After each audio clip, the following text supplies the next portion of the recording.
65강 2부 방송으로 진행하도록 하겠습니다. 1부 방송에서는 결학적인 내용에 대해서 이런저런 럭비공 튀듯이 왔다 갔다 말씀드렸습니다. 근데 제가 보는 관점에서는 그것도 이제 중요한 내용이다. 맞잖아요. 내가 신경 쓸 게 있고 내가 신경 쓸 필요가 없는 게 있다 이거지. 그런데 사람들은 대체적으로 보니까 지가 신경 쓸 필요가 없는 것조차도 지가 신경 쓰려고 그래. 참 오지랖 넓어요 봐가지고 그렇게 오지랖 넓으면 안 됩니다. 나와 관계없는 건 완전히 개무시해 버리라니까요. 그게 내 자신을 대단히 심플 단순화시키는 거 아닙니까? 그렇게 보시고요. 가등기는 보면요, 가등기가 이제 거짓 가짜인가 이게 가짜입니다. 가짜. 가등기. 어떤 분은 또 한자 쓰면 한자 왜 쓰냐고 또 따지는데 한자 쓰겠습니다. 가등기. 가등기와 대비되는 내용이 본등기 이렇게 납니다. 본등기. 근데 이 가등기의 종류는 보니까 담보 가등기하고 보존 가등기 이렇게 두 가지로 나눠지는 것 같습니다. 그럼 여기서 보니까 이 담보 가등기는요, 가등기 담보 등 관한 법률이 있어요. 이게 이 법조문이 아마 1980 몇 년도인가요? 정확하게 연도는 모르겠는데, 그 당시 이게 소위 가담법이라고 합니다. 가등기 담보 등에 관한 법률이 이렇게 나오는데, 이 가담법이 왜 생겼느냐? 이거는 어떻게 보면은 옛날에 1980년대니까 지금으로부터 약 40년, 근 반세기 전 일이잖아요. 그죠? 그때 보니까, 일부 악덕 사채하시는 분들, 이 양반들한테 나름대로 그렇게 못된 짓을 못하게 하기 위해서 이런 가담법을 만들었다는 것이죠. 그럼 왜, 이게 뭐냐니까. 그전에는 말이죠. 이런 가등기 담보 등에 관한 법률이 없었으면 어떻게 했느냐니까. 예를 들면 이 집이 있잖아요. 집이 있는데, 집이 A 겁니다. A 건데, A가 사업을 하시는데, 돈이 없어. 그러다 보니 급해. 그러다 보니까, B라는 사채하는 양반한테 돈을 빌렸어요. 그럼 B 입장에서 봐가지고 A한테 일면식도 없는데 돈을 그냥 공짜로 아무것도 없이 빌려주기는 뭐 하잖아요. 그죠? 그러면 하다못해 담보라도 잡아야 되는데 B는 뭐다? A 명의요. 당신 집이 있네? 그럼 있잖아. 내가 여기 당신 집에다가 우리 가등기를 설정합시다. 가등기. 가등기 설정합시다. 그러고 나서 당신 나중에 예를 들어 돈 1억이라면 1억을 빌려준다 치자 이거죠. 그죠? 그러면 1억 나중에 우리한테 갚고 이자 주면은 우리 내 가등기 말소시켜 줄게. 이런 식으로 이제 A와 B가 있어서 처음에 이제 화기애애하게 대화가 잘 이루어졌어요. 그래서 이제 A는 예를 들자면요, 변제할 날짜, 예를 들자면 5월 5일 날 말이지. 어린이날 이 빚을 변제하려고. 그러니까 1억에다가 플러스 알파 이자 있잖아요. 그죠? 요걸 가지고 B한테 최초 돈을 빌렸던 사무실을 짠 가니까 문이 잠겨 있네. 문이 잠겨 있는 거야, 봐가지고. 그래서 A 입장에서는, 내가 말이지. 돈 1억하고 플러스 알파 이걸 가져왔는데 말이지. 문이 잠겨가지고 못 줘서. 그래가지고 5월 5일이 돈을 갚는 날 시한 마지막 날인데, 돈을 가지고 갔는데 문이 잠겨 있어가지고 돈을 못 갚았어. 그러니까 B라는 사람이 며칠 있다가 짠 나타나가 이제 본당기 한다잉. 본당기. 근데 보니까 실제 이 집 보니까 예를 들어 시가가 3억 정도 된다고 합니다. 그건 B는 뭡니까? 1억 빌려주고 지금 3억을 가져오는 그런 못된 짓 하는 사람들 옛날에 많았다니까요. 이러다 보니까 이제 이건 안 된다. 돈을 빌려주고 받고 했다. 이게 원래 이게 보존 가등기는요 소유권이라는 권리입니다. 근데 담보 가등기는 말 그대로 우리가 은행에서 돈 빌리면서 건전한권 설정할 수도 있지만 은행에서 돈 빌리면서요 가등기 설정하는데 어떤 가등기 담보 가등기 설정할 수도 있습니다. 근데 이렇듯이 담보 가등기는 뭐냐니까 좋다 이거죠. 이게 이 가등기 담보 등에 관한 법률 내용 안에 보면 뭐가 있냐면요. B가 A 당신한테 그래 1억을 빌려줬지. 그래 알았어. 근데 변제할 날짜에 변제를 다 못했지. 알았어. 그럼 B는 말이지. 너는 A한테 어떻게 한다더라. 청산 절차를 밟아야 된다. 요런 걸 딱 중간에 딱 페널티를 넣어버렸어요. 청산 절차를 밟는다. 뭐냐 그러니까 있잖아. 내가 너한테 1억 빌려줬는데 네 집이 3억이더라. 이게 3억이라는 것은 현재 시가를 기준하는 모양입니다.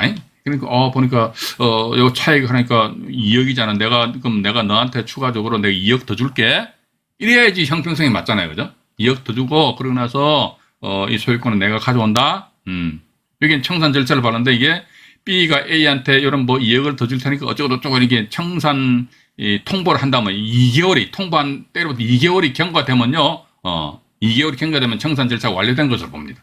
이러다 보니까 옛날처럼 말이지 1억 주고 3억짜리 꿀떡 하는 그런 몰지각한 아주 악덕 그런 사람도 이제 사라졌다는 것입니다. 청산 절차는가. 그래서 일단 가등기는 담보 가등기와 보존 가등기가 있다. 근데 중요한 것은 뭐냐면 말이죠. 이 경매 물건에서 보면은 최선순위 가등기가 떡하니 설정되어 있어요. 떡하니 설정되어 있어가지고 최선순위 가등기가 설정되어 있어요. 가등기. 그래서 이 보니까 등기부등본 보니까 어떤 경우 보니까 매매 예약 이렇게 돼 있고요. 또 어떤 건 보니까 대물 등기부등본상 이렇게 표시되어 있습니다. 대물 반환 예약 이렇게 돼 있어요. 근데 우리는 통상적으로 매매 예약이다 그러면 이게 뭐 우리 보존 가등기를 보자 이게 대물 반환 예약이다 그러니까 이게 담보 가등기를 보자 이런 식으로도 이게 그 생각하시는 분들 간혹가다 계시는 모양이에요. 이거 이렇게 하시면 안 됩니다. 이 대법원 그 판결인가 보면요. 부동산 등기부등본상의 등기 형식, 등기 형식만 가지고는 이것이 담보 가등기다, 보존 가등기다 이런 식으로 판단해서는 안 된다는 겁니다. 예를 들자면 등기 형식은 보니까 보존 가등기일지라도 실질적으로 돈을 주고 받고 했다 이거지. 그럼 이것은 뭐다? 담보 가등기다. 그러니까 그렇기 때문에 우리가요 최선순위의 가등기가 설정되어 있다. 이거 우리 정확하게 내막을 알 방법이 있습니까? 없습니까? 물론 또 다른 채널인가 또 보니까 한번 법률 전문가가 이거 운영하시는 채널 같은데 보니까 자기네들은 또 특수하게 그런 걸 알 수 있는 방법이 있대요. 그래서 얼핏 이야기 들어보니까 서울 어딥니까? 저기 서초 2호선 서초역 있잖아요. 거기 내려가 보면 무슨 도서관이 있대요. 그 도서관 가게 되면요, 이런 그 가등기 이런 거 사건을 열람을 할 수 있다면서 얼핏 이야기하고서 말 탁 끊어버리더라고요. 그래서 야 저게 뭐가 있나. 정말로 이게 이 가등기에 대해서 자기네들 알 수 있다는 겁니다. 예. 근데 제가 보는 관점에서는요, 그 100% 알 수 있는 방법은 없는 것 같아요. 어떻게 알 수 있습니까? 가등기 했다면요, 이 부동산 예를 들어 소유자가 A다 그러면 가등기권자 B다 그러면 A와 B 있잖아요. 둘 간에 있어가지고요, 가등기 설정 계약서를 작성하잖아요. 그죠? 가등기 설정 계약서를 작성하는데, 가등기 설정 계약서 안에 보니까 돈을 빌렸다, 꿔줬다, 이런 내용을, 표시되어 있으면 이게 담보 가등기라는 거예요. 그래서 자꾸 이제, 매매 예약 매매 예약을 하고, 매매 예약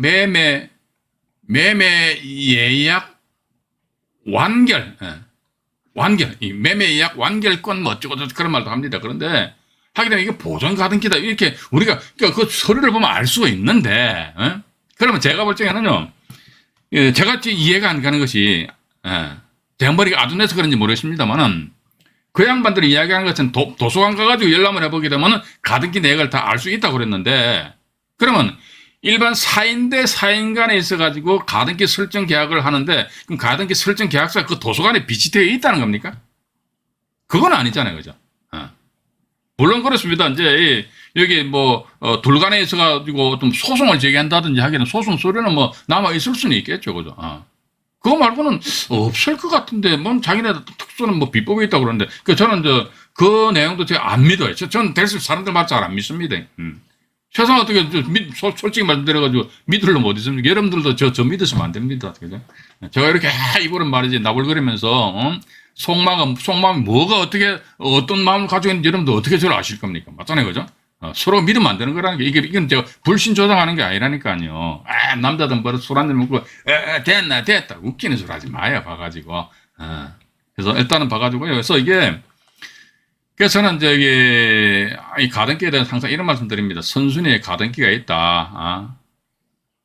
후순위 권리자가 경매, 특히 강제경매 신청했다. 법원에서 작성한 매각 물건 명셔서를 보니까 이 가등기는 인수한다 그런다더라. 그럼 저 같으면 안 들어갑니다. 저 안 들어가요. 에이, 그 조사회가 들어가지. 어떻게 조사합니까? 그 조사할 수 있는 그런 방법, 비법 있으면 저한테 나중에 문자나 메일로 하나 쏴주시면요. 제가 나중에 만나 뵙게 되면요. 소주 한 10병 저 대접을 해드릴게 봐가지고. 그러니까 인수되는 가등기가 있다고 뭐 선순위 가등기 있다고 입찰 안 들어가지. 그런데 저는 가등기일지라도 이게 보면은 이렇단 말이죠. 이게 가등기가 되어 있는데 A입니다. 이 사람이 만약에 임의 경매 신청을 했어요. 응? 가등기가 임의 경매 신청했다? 임의 경매는 뭡니까? 담보권 실행이잖아. 담보권 실행이거든요.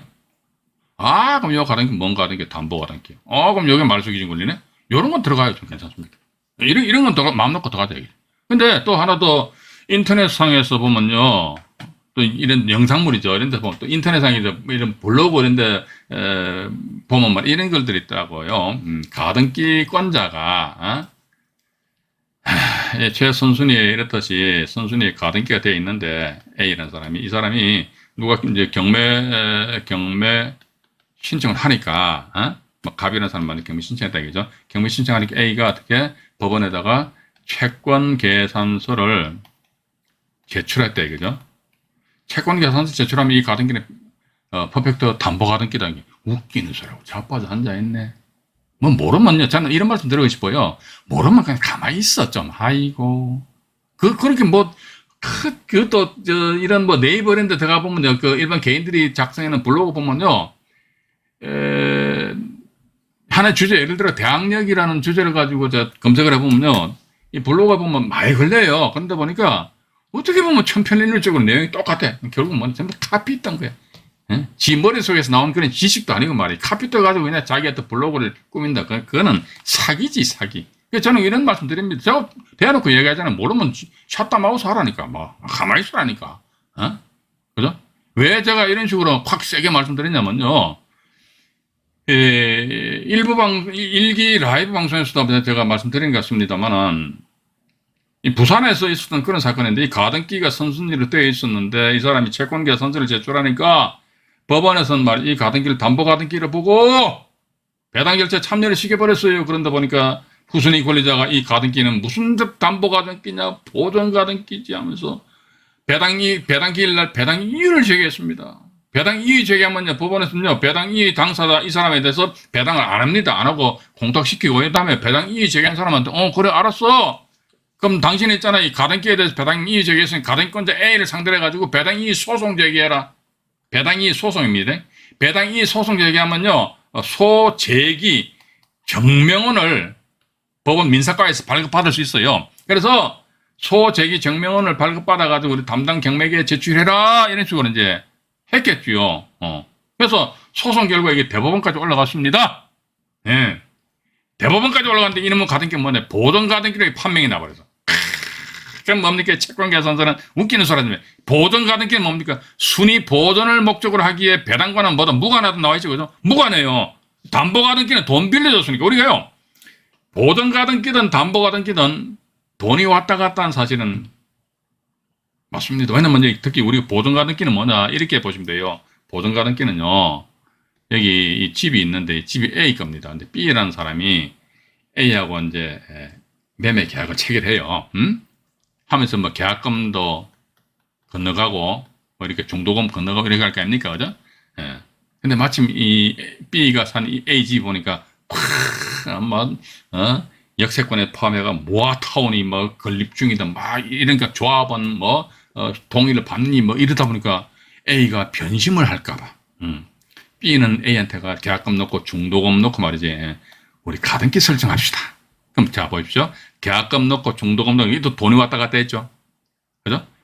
그런 상태에서 우리 가등기를 설정합시다. 근데 이 사람이 B가 A한테 잘 들으세요. A한테 가등기 설정하자 하는 이 가등기는 뭐냐 이게.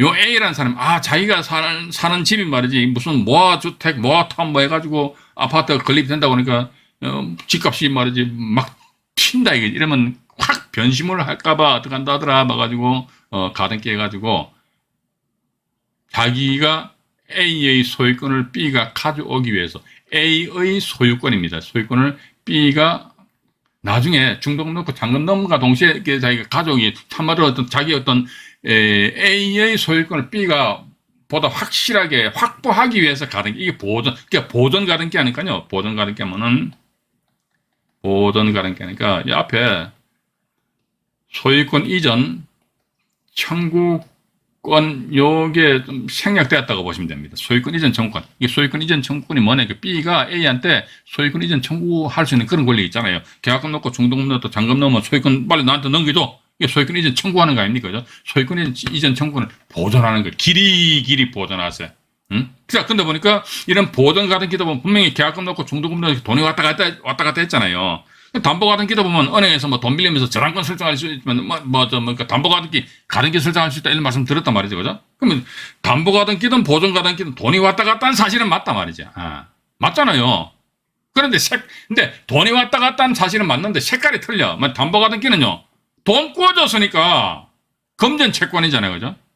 금전 채권이니까 배당받는 거예요. 주택이 만약에 경매에 넘어왔다. 자, 그러면 이런 경우 보니까 금전 채권으로서 배당받고 소멸한다. 보십시오. 배당받고 소멸한다. 그죠? 자, 요게 또 중요한 내용입니다. 배당받고 소멸한다. 요거 기억 잘 하셔야 돼요. 배당받고 소멸한다. 이게 배당받는다는 것이 반드시 100% 자기 채권 전액을 다 배당받는다는 것이 아니고 배당받을 지위에 있는 사람입니다. 경매 사건이 있어가지고 배당받을 지위에 있는 권리는 전부 다 소멸해버려. 그러니까 예를 들어 담보가등기이다 그냥 배당받고 소멸한다. 배당받고 소멸하니까 여기가 담보가등기 이것도 뭐 이게 소위 이제 하나의 소멸 기준. 그래서 소멸 기준 권리에 해당이 된다. 일단 그걸 본단 말이죠. 근데 보존가등기는 뭐다? 순위 보존이잖아요. B 입장에서 봐가지고 A 이 사람 말이죠. 해가락 해가지고 말이죠. 다시 다른 사람한테 말이지. 계약금 넣고 중도금 넣은 상태에서 다른 사람한테 건매료가 C한테 가지고 돈 받고 그냥 이중으로 매매해버려 그냥 다른 동네로 치워버린다면 그건 A, B 입장에서 보면 어떡합니까? 그때 변호사 선임해가지고 법대로 그건 머리 아파 해봐가지고. 그래서 그러다 보니까 이런 식으로 해서 B는 뭐다? 순위를 보존. 나의 순위를 기지 보존하는데 단지 권리 자체를 보존하는 거예요. 돈을 주긴 줬는데 돈 꾸어준 게 아니잖아요. 우리 그렇게 이해하자고요. 예. 그러니까 금전 채권은 돈 꾸어준 거야. 근데 이게 보존가등기 돈을 주긴 준 돈 꾸어준 게 아니잖아요. 그 B가 A한테 계약금하고 중도금 준 게 B가 A한테 돈 꾸어준 겁니까? 돈 꾸어준 게 아니잖아요. 그죠? A의 소유권을 가져오기 위한 전초전으로서 계약금하고 중도금 준 거란 말이죠. 그죠? 그렇기 때문에 이 사람은 설사 경매가 진행되더라도 배당금 무관해. 왜냐 금전 채권이 아니니까. 돈 꾸어줘야지만 금전 채권인데 돈 꾸어준 게 아니니까 금전 채권이 아니다. 그런데 그런 가등기가 최선순위로 설정되어 있다. 그럼 뭐다? 배당과는 무관한데 최선순위로 설정되어 있네. 여튼 뭐다? 이것이 낙찰자의 부담으로 남는다. 우리 가등기 이렇게 좀 정리를 하시면 더 좋으실 것 같아요. 그죠? 가지고 물 한 잔 마실게요. 오늘따라 과음을 좀 지를 때 목이 또 칼칼하네. 죄송합니다. 그죠? 요 정도 좀 이해를 하시고요. 그다음에 실제 이제 이런 사례는 오늘은 가등기에 대해서 이것저것 해가지고 따라갔다라 합니다. 그러고 나서 이제 요 다음 페이지에 보면 또 이런 사례가 다 나와요. 인수 가등기 경매 사례. 이 사건 있잖아요. 여기 보니까. 중앙지방법원 이 사건입니다. 이 사건 제가 보여드릴게요. 제가 더 메모를 해놨는데 잠깐만요. 10년 이상 된 가등기나 말소 안 되고 본등기가 됐습니다. 이 상태에서요. 이 사건도 보니까 ING 진행 중입니다. 근데 우리가 통상적으로 선순위 가등기는 제척기간이 있답니다. 제척기간이 10년이랍니다. 이게 뭐냐면 가등기 설정 한때로부터 10년이 경과되면요. 이 제척기간 같은 경우는 우리가 소멸시효가 적용이 안 됩니다. 이게 뭐냐면요. 예를 들자면은 일반 금전 채권 같은 경우는 소멸시효가 10년이거든요. 그래서 이제 돈 빌려간 사람이 10년 동안 도망 다니면 돼. 그런데 소멸시효이죠. 소멸시효 해가지고 술값은 몇 년에 따라 술값 1년인가요? 1년일 겁니다. 근데 저는 옛날에 술값 띄문 적이 없기 때문에 근데 술값 띄묻고 1년 동안 도망 다니는 거야. 그럼 1년 땡 지나버리죠. 그죠? 그러면 술집 주인은요, 술값 달라고 이야기 못 합니다. 예. 그런데 뭐냐면 예를 들어 1년에다가, 요게 1년인데, 그죠? 1년인데, 술값이 수천만 원 되는 거야. 와, 근데 이놈 말이 여러저리 한번 도망다니는 거야. 이게 소멸시효에 1년이 다 다가온다 하더라. 이야, 다가오게 되면 술집 주인은 봐가지고 끝나버리잖아요. 그죠? 그럼 어떡한다 하더라. 이 소멸시효가 완성되기 직전에 이렇게 상대방한테 말이지, 내용증명을 띄우면 이게 또 6개월 동안 소멸시효 기간이 또 늘어난대요. 늘어나고 또 여기다가 만약에 또 그 이후에다가, 저 사람 저 집에 사냐면 그 집에다가 뭡니까? 예를 들자면 유체동산 가져두고 있잖아요. 근데 본압류는 아니고 가압류가 파란 딱지, 딱지를 붙여버리면 이때로도 또 1년이야.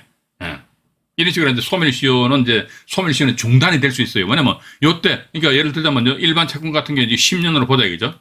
10년을 보면 짜자자자자자 도망다니다가 내일 모레 10년인데 아이고 저쪽에서 빵 내용증명 띄우는 엄마야 이 순간 보내가지고 6개월이 연장되고, 그럼 6개월 동안은 안에 막아가지고 확 유체동산에 대한 가압류를 빠가면 이때로 또 10년 되는 거, 우와 해가지고. 그래서 소멸시효 같은 경우는 이게 소멸시효는 이제 말이 10년이지 20년, 30년, 40년 계속될 수 있다. 근데 제척기간 같은 경우는 이 제척기간이라는 것이, 이거 제가 조금 전에 네이버에서 이 다운받아서 봤습니다. 이거 저도 이런 거 다 안 외워요. 몰라요. 근데 이게 뭐냐면 제척기간은 일정 기간 내에 어떤 권리를 행사를 하지 않으면요, 그 기간이 완성되면요 더 이상 그 권리를 주장을 못 한답니다. 이게 뭔 말이냐, 이게 가등기 같은 경우는요 제척기간이 10년이랍니다. 그럼 10년이면요, 예를 들자면요, 요 10년 안에 가등기니까 가등기가 본등기 하지 않는다면은, 그러면 이 10년이라는 기간이 경과되면은 선순위 가등기일지라도 말소를 요구할 수 있다. 이렇게 나와 있어요. 그런데 중요한 사실은 이게 본등기를 안 한다는 것이요. 이게 무슨, 이게 의미가 아니고 뭐냐면, 이게 가등기를 했는데, 요때 가등기 했어요. 가등기 하고 나서, 가등기하면 매매 예약이거든, 매매 예약. 근데 보니까, 내가 입찰 들어가가지고, 이거 다시 지우고 말씀드릴게요. 이거 잘하셔야 돼. 이거 잘못하면요, 탁 입으면요, 이거 머리 아파 봐가지고, 오늘 비가 온다고 옆에다 히터를 좀 틀어놨더니 땀이 삐질삐질 납니다. 감기 드는 거보다 낫잖아요. 그죠? 해가지고, 이렇게 해가지고, 이때로 해서 이때가 10년 차 끝나는 거예요. 근데 지금 보니까, 이거 좀 다시 지울게요. 지우고 다시 할게요. 다시 하겠습니다. 가등기가 10년이 완성되는 게 어떻습니다. 이때 시작을 해가지고. 그런데, 이게 경매가 이때 나왔어, 경매가. 우리 등기부등본 보면 알 수 있잖아요. 가등기 설정된 날짜 해가지고 10년 동안 카운트 해보니까 한참 지나버렸네. 우와, 어떻게 보면 소위 이제 우리가 또 대부분 판례가 있으니까요. 제척기간 해가지고 10년인데, 우와, 이 사람 10년 동안 아무런 움직인다 안 채서, 야, 본등기 안 해버렸네. 그럼 내 낙찰을 받아가지고 이 가등기 말소하라고 확 하면 되겠네. 팍팍 해가지고 자기 생각대로 확 없어지면 좋은데, 만약에 말이죠. 이게, 여기에 매매 예약을 하는 게 매매 예약을 했다가, 이 가등기 설정 계약서를 지금 제가 가지고 있습니다. 있는데 그 가등기 설정 계약서를 보게 되면요, 이 매매 예약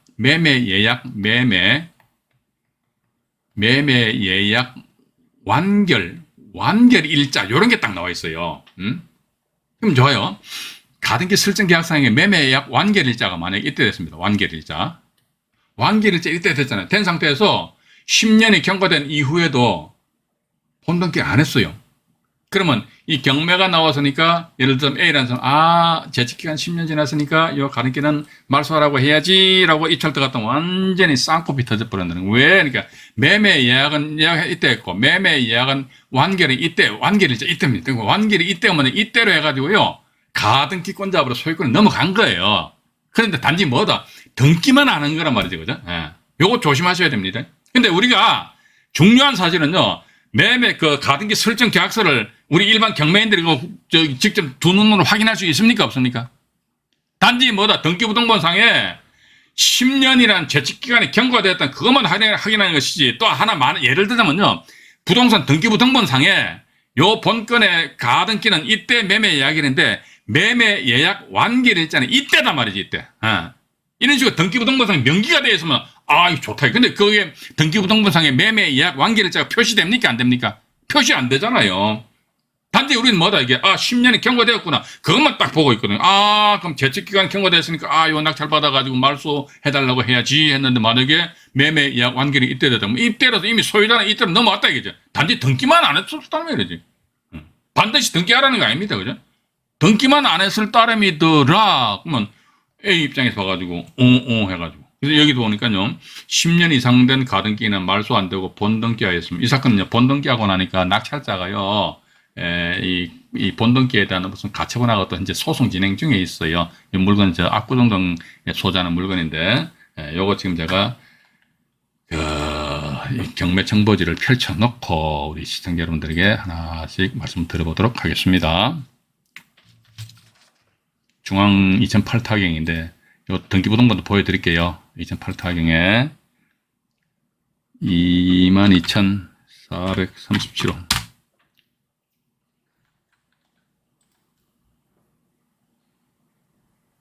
네, 이렇게 됐네요.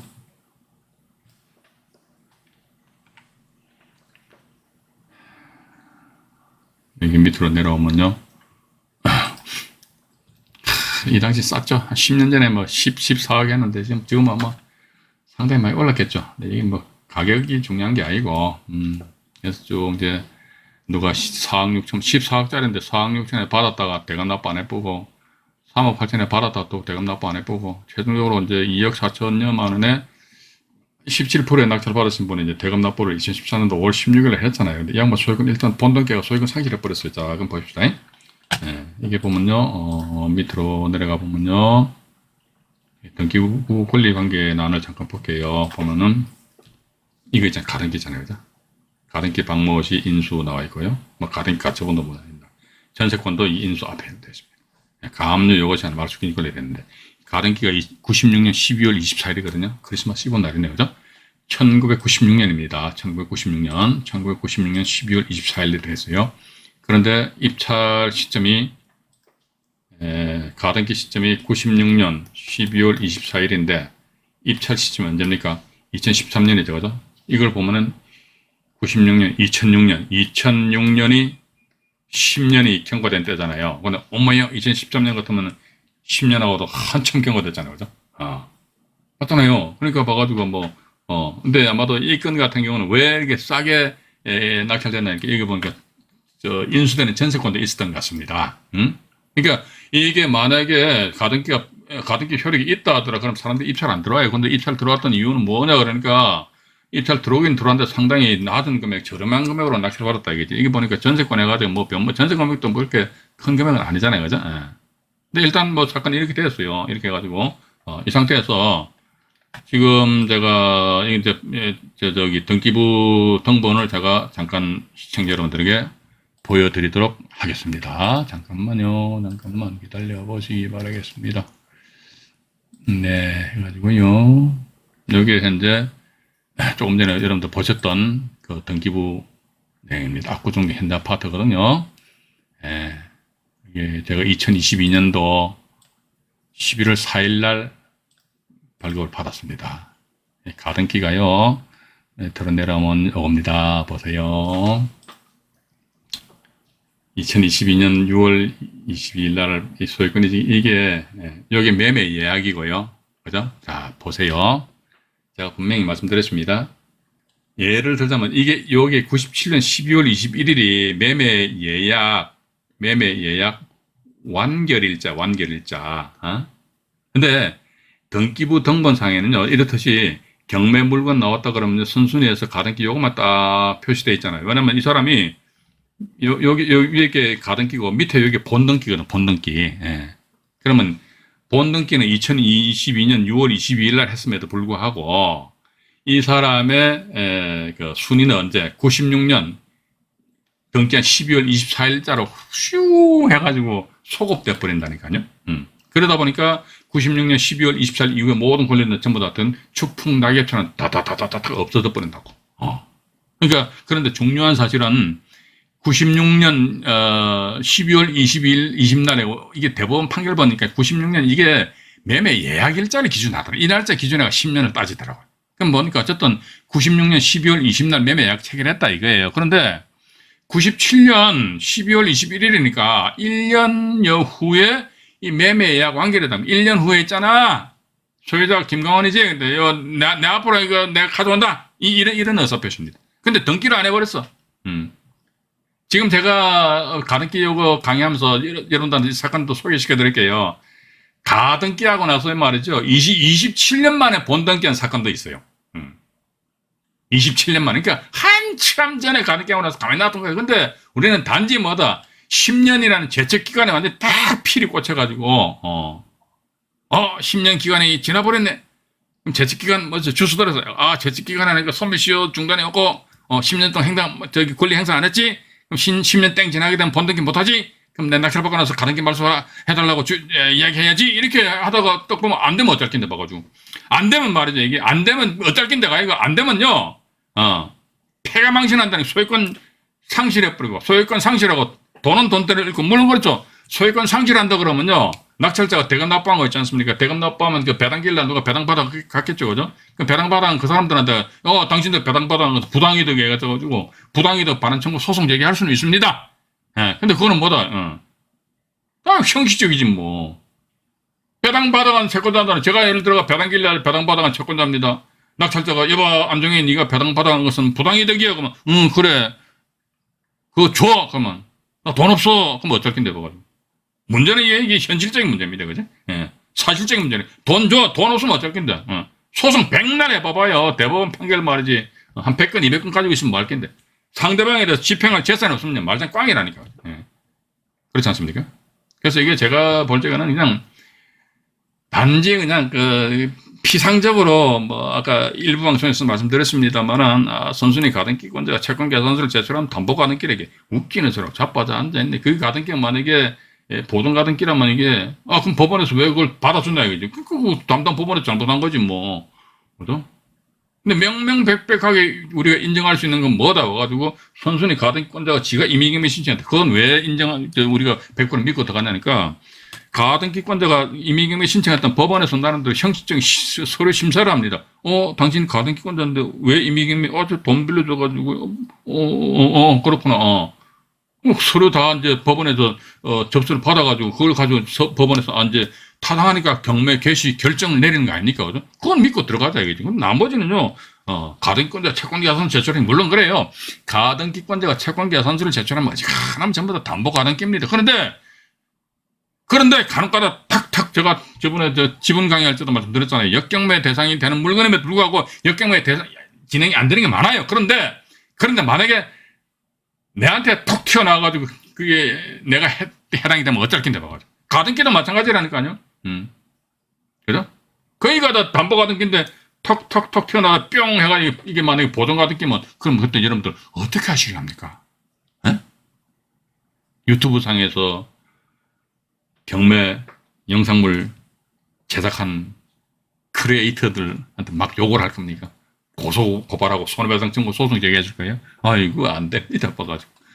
그죠? 이렇게 그렇기 때문에 제가 항상 드리는 말씀이 허벌나게 공부하시라는 것이지요. 나 자신을 위해서 공부하라는 것이지. 그죠? 여러분들을 위해서 공부하시라는 거예요. 본인들을 위해서 공부하시라는 거. 그죠? 일단 그렇게 보시고요. 이게 보니까 어쨌든 이게 2022년도입니다. 와, 딱 보세요. 2022년도 6월 22일 날 본등기 해버렸단 말이에요. 대단하단 말이죠. 그러니까 어떻게 보면 96년 12월 20일이면요. 2006년, 2016년,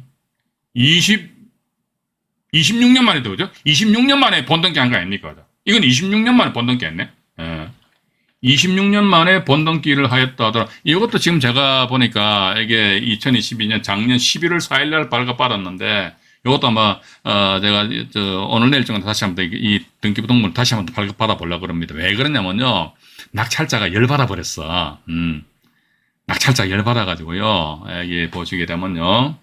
여기 18번에 소유권 이전인데요. 이분이 강제경매라는 매각으로 2014년도에 자기 앞으로 소유권 이전 등기했잖아요. 그죠? 소유권 이전 등기했는데 밑으로 좀 내려가 볼게요. 내려보니까